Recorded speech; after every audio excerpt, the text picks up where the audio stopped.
pocongnya tuh hilang. Nah, kejadian itu tuh terjadi waktu pas malam takbiran.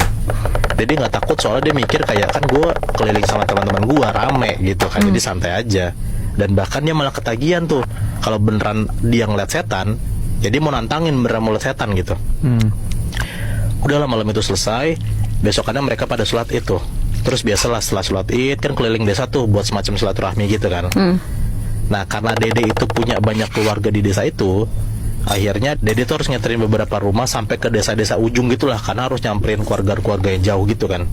Sebenarnya Dede nggak tahu tuh saudara-saudara jauh yang disamperin siapa aja gitu. Cuman karena diajak sama orang tuanya, plus katanya ada yang habis kena musibah, makanya disamperin lah sama Dede. Sampai di ujung desa, ke salah satu rumah keluarga jauhnya si Dede, kayak di arah bukit gitu ya.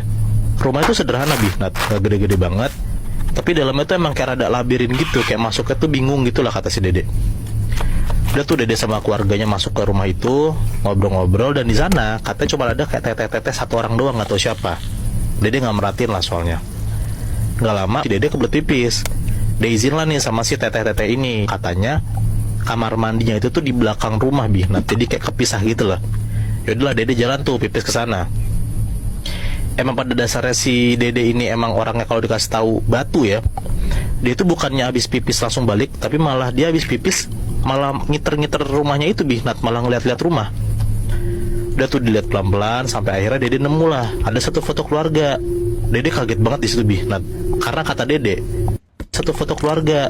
Dede kaget banget di situ karena kata Dede, dia ngeliat di foto itu ada salah satu foto keluarga saudaranya Dede ini, mukanya tuh kayak pocong semalam.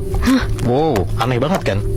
Nah, nggak cuman itu, di salah satu pintu lorong rumah yang Dede samperin ini, di saudara jauhnya ini, kebuka dikit tuh. Pas Dede ngintip, ternyata orang itu tuh lagi duduk di pinggiran kasur ngeliatin ke arah luar. Mukanya masih sama pucet, dingin gitu. Jadi kayak si Dede tuh ngeliat ada kayak pocong-pocongan semalam, itu ada di foto, dan Dede lihat sekarang di rumah itu beneran ada gitu. Si Dede langsung kayak puten-puten gitulah ke si orang ini gitu. Terus karena ketahuan lagi ngintip ke kamar si orang ini, si Dede akhirnya kayak ngajak ngobrol nih. Ini orang ini cowok ya BTW. Ditanyalah sama si Dede, malah bercanda. Semalam kita ketemu di makam bawah ya, serem pisan gitu. Karena kan si Dede mikirnya ini dia salah satu orang yang ikut pocong-pocongan gitu kan. Tapi kali ini dijawab sama si cowok itu, bahkan Dede sempat ngobrol kata Pas asik ngobrol, dari arah ruang tamu dipanggil tuh Dede sama orang tuanya buat balik. Udahlah, si Dede balik karena tadinya mau kayak nyekar ke makam gitu. Cabutlah nih Dede sama keluarganya nyekar nih ke makam. Pas di jalan pulang, di jalan ke arah mau ke makam, ditanyalah sama sepupunya Dede, tadi berdiri ngapain sendirian. Dede bilang kalau dia tuh lagi ngobrol sama cowok saudaranya. Tapi sepupunya tuh malah bilang kayak, ih ngasal ayah-ayah wae gitu. Nah, nggak tahu tuh maksudnya apa, tapi kayak udahlah diemin aja gitu Dede. Singkat cerita, akhirnya udah sore, Dede sampai makam. Nah, kebetulan pas lagi sampai sana, dia tuh ngeliat ada beberapa tukang gali kubur lagi nyangkul tanah gitu Tanahnya berarti ada orang meninggal dan mau dimakamin dong kalau kayak gitu. Iya. Disamperin lah sama Dede orang ini. Ditanya lah kayak, itu siapa yang meninggal? Nah, kata si tukang gali kubur ini, katanya ada anak dari warga RW atas bukit yang katanya baru meninggal. Dede kaget soalnya kan pas tadi dia OTW itu nggak ada bendera kuning.